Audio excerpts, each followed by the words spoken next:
बात करते हैं आज के मुख्य समाचार में देश भर की तमाम बड़ी खबरों पर एक नजर। प्रधानमंत्री नरेंद्र मोदी की अध्यक्षता में हुई केंद्रीय कैबिनेट बैठक में कई बड़े फैसलों को मंजूरी दी गई। वाराणसी में गंगा और वरुणा नदी के किनारे 2 नए एलिवेटेड कॉरिडोर बनाए जाएंगे। इसके अलावा मोबाइल निर्माण और सेमीकंडक्टर मिशन के लिए भी लाखों करोड़ रुपए के निवेश को मंजूरी दी गई। सोनम बाजू का आमरण अनशन लगातार जारी है और उनकी भूख हड़ताल का 18वां दिन पूरा हो गया है। कई सामाजिक और राजनीतिक हस्तियों ने उनसे अनशन समाप्त करने की अपील की है, लेकिन उनकी मांगों को लेकर अब तक कोई समाधान नहीं निकल पाया है। पंजाब कांग्रेस में लंबे समय से चल रही गुटबाजी के बीच पार्टी नेतृत्व ने साफ कर दिया है कि राजा वड्डिंग ही प्रदेश कांग्रेस अध्यक्ष बने रहेंगे। पंजाब प्रभारी भूपेश बघेल ने नेतृत्व परिवर्तन की मांग को खारिज करते हुए कहा कि पार्टी का नेतृत्व बदलना कोई गुड्डे गुड़ियों का खेल नहीं है और संगठन को स्थिरता की जरूरत है। महाराष्ट्र की राजनीति में देर रात हलचल तब बढ़ गई जब शरद पवार गुट के वरिष्ठ नेता जयंत पाटिल ने मुख्यमंत्री देवेंद्र फडणवीस से मुलाकात की। दोनों नेताओं के बीच बंद कमरे में चर्चा हुई, जिसके बाद राजनीतिक गलियारों में नए समीकरणों और संभावित बदलावों को लेकर चर्चाएं तेज हो गई हैं। राष्ट्रीय सुरक्षा सलाहकार अजीत डोभाल 16 जुलाई को दिल्ली में बिम्स्टेक सुरक्षा शिखर सम्मेलन की मेजबानी करेंगे। इस सम्मेलन में क्षेत्रीय सुरक्षा, आतंकवाद और आपसी सहयोग से जुड़े कई अहम मुद्दों पर चर्चा होगी और सदस्य देशों के प्रतिनिधि इसमें हिस्सा लेंगे। राम मंदिर ट्रस्ट में बड़े बदलाव की तैयारी चल रही है। मीडिया के मुताबिक 22 जुलाई को नई टीम का गठन हो सकता है और डॉक्टर कृष्ण मोहन को नया महासचिव बनाया जा सकता है। ट्रस्ट के मुख्य कार्यकारी अधिकारी पद के लिए हजारों आवेदन भी पहुंचे। कांवड़ यात्रा 30 जुलाई से 11 अगस्त तक आयोजित होगी। यात्रा को देखते हुए 8 प्रमुख मार्गों पर साफ सफाई, सड़क मरम्मत, बिजली और अग्नि सुरक्षा से जुड़े विशेष इंतजाम किए जा रहे हैं ताकि श्रद्धालुओं को किसी तरह की परेशानी का सामना न करना पड़े। लखनऊ में पंचायत राज विभाग के कार्यक्रम में मुख्यमंत्री योगी आदित्यनाथ ने अपनी सरकार के 9 साल की उपलब्धियां गिनाई। उन्होंने कहा कि उत्तर प्रदेश अब देश के टॉप राज्यों में शामिल हो चुका है। सीएम ने कानून व्यवस्था, इंफ्रास्ट्रक्चर, निवेश, सिंचाई और किसानों के लिए किए गए कार्यों को सरकार की बड़ी उपलब्धि बताया। स्वतंत्रता दिवस समारोह की तैयारियों को देखते हुए दिल्ली का लाल किला 15 अगस्त तक आम लोगों के लिए बंद रहेगा। भारतीय पुरातत्व सर्वेक्षण ने इस संबंध में आदेश जारी कर दिए हैं और सुरक्षा एजेंसियों ने तैयारियों को अंतिम रूप देना शुरू कर दिया है। मानसून सत्र से पहले एनडीए के लिए अच्छी खबर सामने आई है। मीडिया के मुताबिक शरद पवार की एनसीपी परिसीमन विधेयक पर सरकार का समर्थन कर सकती है। पार्टी के सभी 8 सांसद लोकसभा में बिल के पक्ष में मतदान कर सकते हैं, जिससे संसद का सियासी गणित बदल सकता है। गृहमंत्री अमित शाह पर कथित विवादित टिप्पणी से जुड़े मानहानि के मामले में कांग्रेस नेता राहुल गांधी को एमपी एमएलए कोर्ट से बड़ी राहत देखने को मिली है। इस बीच अदालत ने भाजपा नेता विजय मिश्र की निगरानी याचिका खारिज कर दी और अदालत ने मजिस्ट्रेट कोर्ट के आदेश में हस्तक्षेप से इनकार किया।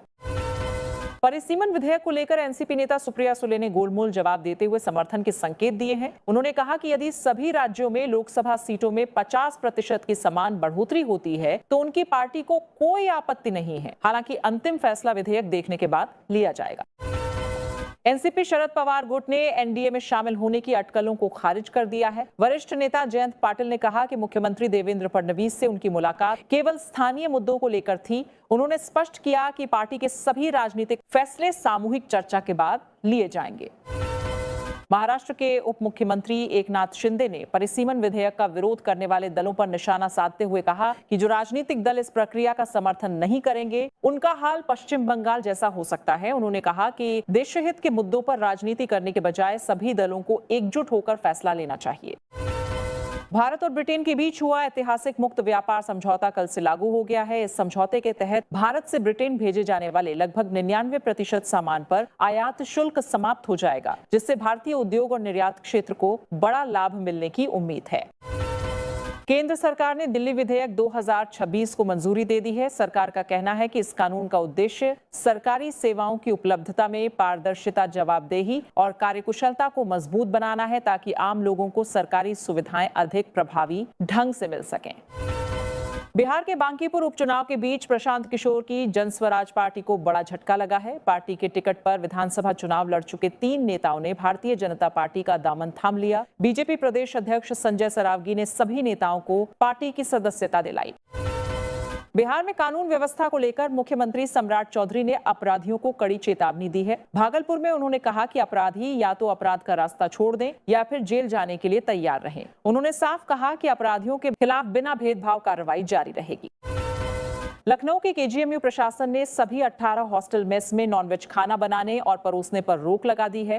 हालांकि छात्रों को बाहर से नॉनवेज मंगाने की अनुमति दी गई है। वहीं फैसले को लेकर छात्रों के बीच अलग अलग प्रतिक्रियाएं सामने आ रही हैं। केंद्रीय कैबिनेट ने देश के तकनीकी विकास को बढ़ावा देने के लिए सेमीकंडक्टर 2.0 मिशन को भी हरी झंडी दे दी है। इस योजना का उद्देश्य भारत को चिप निर्माण के क्षेत्र में आत्मनिर्भर बनाना और वैश्विक सेमीकंडक्टर आपूर्ति श्रृंखला में देश की हिस्सेदारी बढ़ाना है। दतिया विधानसभा उपचुनाव से पहले पुलिस ने बड़ी कार्रवाई करते हुए विभिन्न मामलों में जब्त किए गए 628 अवैध हथियारों को नष्ट कर दिया। पुलिस कंट्रोल रूम के सामने सभी हथियारों पर रोड रोलर चलाया गया। वहीं ये कार्रवाई अदालत के आदेश के बाद की गई। पश्चिम बंगाल की मुख्यमंत्री ममता बनर्जी को बड़ा राजनीतिक झटका लगा है। उनके पुराने सहयोगी और वरिष्ठ नेता मदन मित्र ने पार्टी से दूरी बना ली है और बागी खेमे में शामिल हो गए हैं। हाल ही में उन्हें पार्टी में अहम जिम्मेदारी भी दी गई थी, लेकिन अब उन्होंने पाला बदल लिया है। महाराष्ट्र सरकार ने किसानों को बड़ी राहत देते हुए 48,000 करोड़ रुपए के पुराने बिजली बिल माफ करने का फैसला किया है। मुख्यमंत्री देवेंद्र फडणवीस ने घोषणा की कि 7.5 हॉर्स पावर तक के कृषि बिजली कनेक्शनों के बकाया बिल माफ किए जाएंगे ताकि किसान नई शुरुआत कर सके।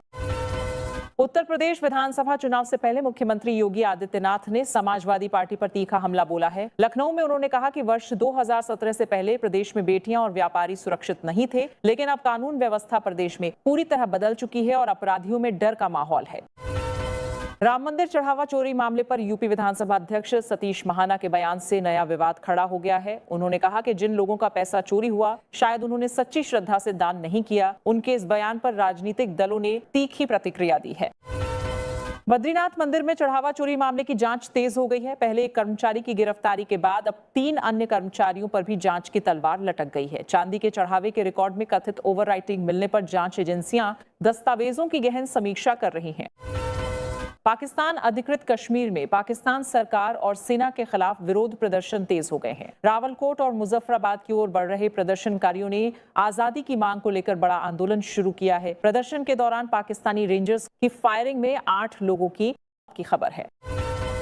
दिल्ली दौरे पर पहुंचे मुख्यमंत्री योगी आदित्यनाथ ने केंद्रीय गृह मंत्री अमित शाह से मुलाकात की। दोनों नेताओं के बीच उत्तर प्रदेश के विकास, कानून व्यवस्था और कई राजनीतिक मुद्दों पर चर्चा हुई। बैठक को आगामी राजनीतिक रणनीति के लिहाज से भी महत्वपूर्ण माना जा रहा है। आंध्र प्रदेश के तिरुपति में श्रद्धालुओं की सुरक्षा व्यवस्था को मजबूत करने के लिए मॉक ड्रिल आयोजित की गई। तिरुमाला में विशेष बलों ने हिस्सा लिया और आपात स्थिति से निपटने की तैयारियों का अभ्यास किया। प्रशासन ने इसे नियमित सुरक्षा समीक्षा का हिस्सा बताया है। राजस्थान में गर्भवती महिलाओं की मौत के मामलों के बाद राज्य सरकार अलर्ट मोड में आ गई है। सरकार ने प्रदेश भर में 5 दिनों का विशेष मेडिकल जांच अभियान शुरू किया है। सभी स्वास्थ्य अधिकारियों को गाइडलाइन का सख्ती से पालन करने और गर्भवती महिलाओं की नियमित जांच सुनिश्चित करने के निर्देश दिए गए हैं। नोएडा के ममूरा गांव में इलेक्ट्रिक स्कूटी चार्जिंग के दौरान लगी आग ने बड़ा हादसा खड़ा कर दिया। आग 5 मंजिला इमारत में फैल गई, जिसमें 2 लोगों की मौत हो गई, जबकि करीब 50 लोगों को सुरक्षित बाहर निकाला गया। वहीं जांच में सामने आया कि इमारत में अग्निशमन के पर्याप्त इंतजाम नहीं थे। गौतम बुद्ध नगर पुलिस ने ऑपरेशन बाजरा के तहत बड़ी कार्रवाई करते हुए 8 अवैध कॉल सेंटरों का भंडाफोड़ किया है। पुलिस ने 49 आरोपियों को हिरासत में लिया और भारी मात्रा में डिजिटल उपकरण बरामद किए और 700 से अधिक लोगों का सत्यापन भी किया। ऐसी ही ताजा और दमदार खबरें सबसे पहले देखने के लिए हमारा चैनल सब्सक्राइब करें और बेल आइकन जरूर दबाएं।